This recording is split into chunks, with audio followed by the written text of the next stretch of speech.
Poppy SSC English second paper, এই বইটি থেকে ট্যাগ কোশ্চেনের প্র্যাকটিস পড়া হচ্ছে। তো 31 বা 31 নাম্বার থেকে 5টি ট্যাগের সমাধান করতে হবে।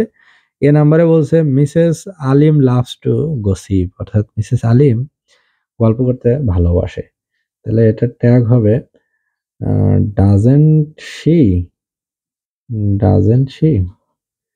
বি নাম্বারে বলছে there are 5 more families in the building, এই বিল্ডিং এ আরো 5টি পরিবারও রয়েছে। তাহলে এটার ট্যাগ হবে আরেন্ট দেয়ার। সি নাম্বারে বলছে she has an experienced cook, তার একটি অভিজ্ঞ কুক রয়েছে, অর্থাৎ শেফ যে রান্না করতে পারে সে রয়েছে। তাহলে এটা ট্যাগ হবে hasn't she, hasn't she. D নাম্বারে বলছে so she doesn't have to do any cooking, তাই তার কুকিং করার জন্য কাউকে প্রয়োজন নাই।